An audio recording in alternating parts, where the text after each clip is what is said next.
ABC Listen. Podcasts, radio, news, music and more.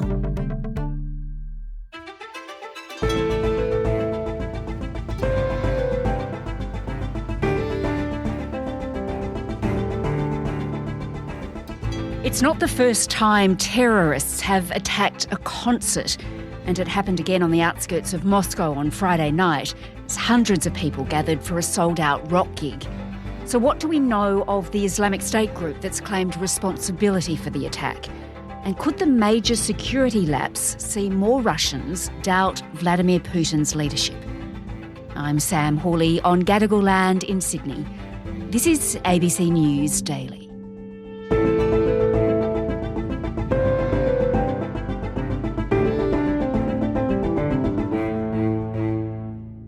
My name is Rajan Menon. I'm the director of the Grand Strategy Program at Defense Priorities, which is a think tank based in Washington, although I live in New York.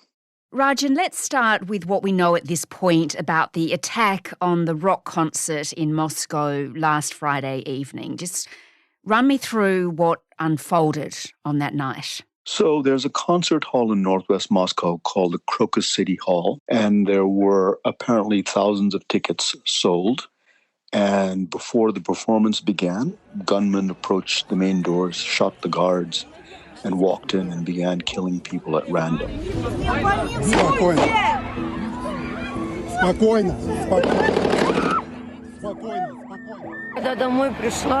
When I got home, I hugged my children, fell to my knees and said, I can't begin to describe what happened there.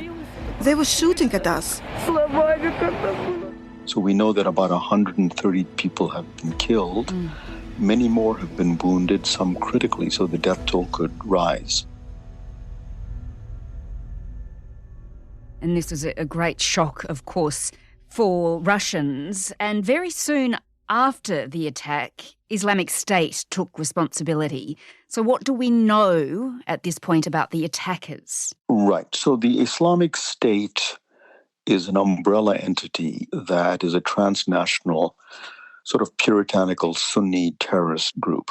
And it has affiliates. So the affiliate that took the responsibility for this is something called ISK, K as in kite, standing for Khorasan, which is a region that in their view sort of encompasses the area from Iran all the way through Pakistan and east into Russia's North Caucasus region, which is where the Muslim republics are, including Chechnya.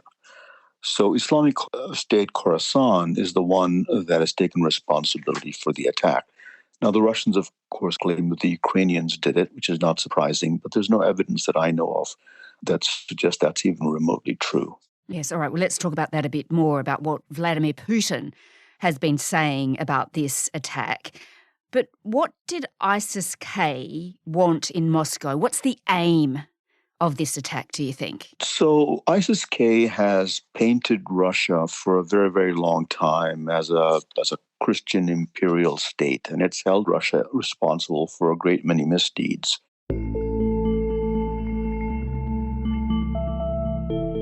It has said that it has the blood of Muslims on its hands from the two wars in Chechnya. It has said the same thing about Russia's attacks on Syria to save the regime of Bashar al-Assad. Iran. Russia is closely aligned with Iran now, especially after the war in Ukraine. It's been getting weaponry from Iran. And Iran is a Shia state, also regarded by ISK as an apostate. And then comes the Taliban. So the ISK originated in a split with the Taliban that happened, I think, around 2014, thereabouts. And it viewed the Taliban as not sufficiently Islamic enough, not faithful to the code of the Sharia Islamic law, and so on.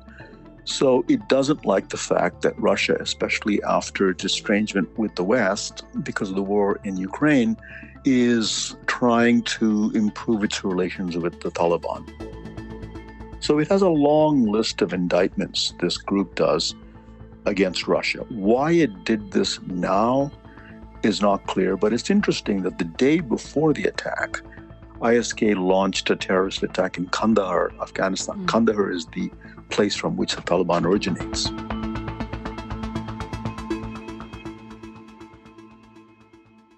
And Rajan, it's certainly not the first time that terrorists and Islamic State have targeted concerts like this. They've done that on numerous occasions now. Right. So I was trying to look up a reliable number, and it turns out that something like 146 concerts and festivals of various types have been attacked by terrorist groups of all sorts. Now, we're not talking just about IS here. Between 1970 and 2019. Paris has known terror before, but not on this scale.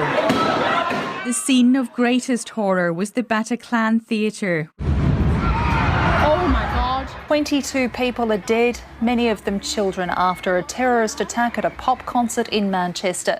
It doesn't take a genius to figure out why these events bring large numbers of people together, just as this concert did. And so it makes for a very large target, gives a terrorist group a great deal of publicity. So not surprising that they pick those kinds of events. Islamic State has taken responsibility for this attack, ISIS-K, as it's known. But Vladimir Putin, who was re-elected in a sham poll just days before this attack took place, took about 19 hours to actually address the nation, and he finally did that in a video statement.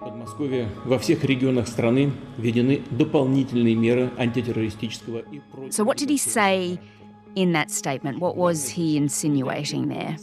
Well, he began by saying that this was an abominable, barbaric attack, that women and children had been slaughtered wantonly. And then he said, this is a time for us to rally around as a country, as Russians. This affects all of us. He thanked the doctors and so on and so forth. And then he said, while not blaming the Ukrainians directly, although some of his publicists have done so directly, said that 4 of the perpetrators had been apprehended while fleeing toward the Ukrainian border, and the Ukrainians had, quote, opened a window for them. They tried to hide and were moving in the direction of Ukraine. According to preliminary data, they had a crossing of the border prepared from the Ukrainian side. At the very least, that suggests complicity. And he's also tried to kind of link this attack to the need to prosecute the war more vigorously, which in a sort of backdoor sense at least, implies that somehow the terrorist attack and the war are connected. And Russian state media then began pushing this idea, didn't they, that Ukraine was to blame for this attack?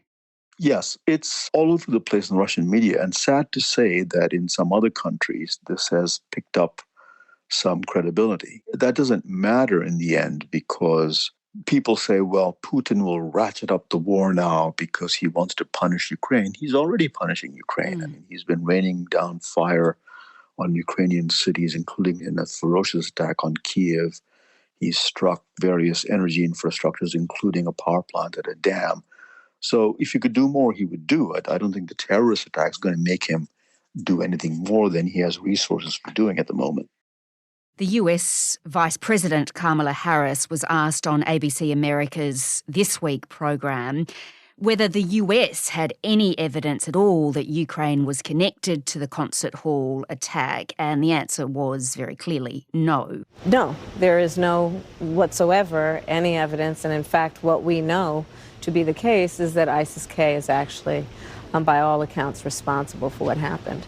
So Putin, through state-run TV, was trying to conflate the terrorist attack with the war in Ukraine.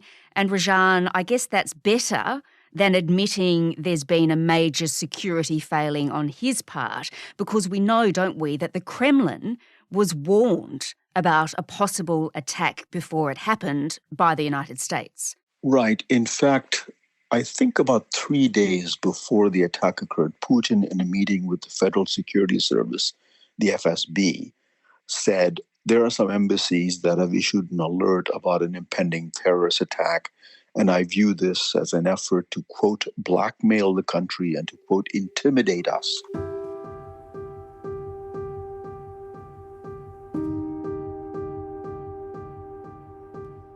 So he just kind of batted it away. There's also a report that I haven't been able to confirm, but it's out there, that on top of that, the American government told the Russian government directly.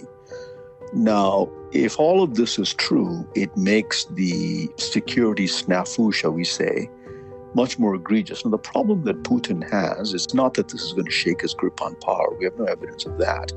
But he's projected this image of this competent, tough guy leader that the Russian people can trust with their security.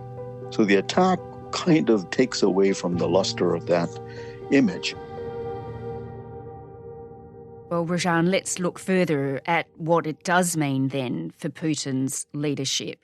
It does seem that Vladimir Putin had overlooked this threat from these extremists. And some people point to the fact that he is too focused on the war in Ukraine, that all of his efforts are focused on that, and he's ignored a threat that had never gone away, that's always been there. Correct. President Zelensky of Ukraine kind of implied as much by saying he's trying to deflect attention from the war in Ukraine by focusing on this threat and blaming it on Ukraine. I think he was saying, you put all your resources, intelligence, and military into Ukraine, and meanwhile, you've slipped up on the domestic front in terms of security. So, no matter how you slice it, right? This nobody could say that this is a good thing for Putin. So, when the shock does settle, though, for the Russian people, do you think there will be any fallout at all for Vladimir Putin and his failings in this? Will there be anyone in the Kremlin ready to take him on now? Let me say this. I mean, nobody can tell you definitively yes or no, but I would be surprised if that happens. And here's why. So some people have argued that the war, as it drags on, will ultimately prove to be Putin's undoing and so on. I've seen no evidence of mass disaffection with Putin. That doesn't mean everybody loves him. There may be some people who really like him and believe in what he's doing. There may be some who really dislike him.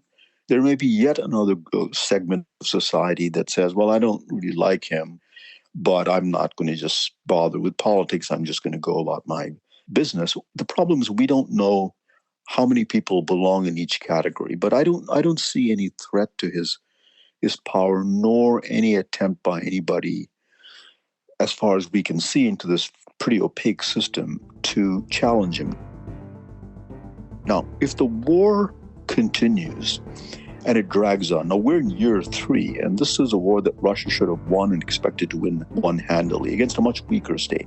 If the war drags on and, hypothetically, there's another terrorist attack, then we're in uncharted waters, or not we, but Putin is in uncharted waters, and we might see something much more problematic for him arise then.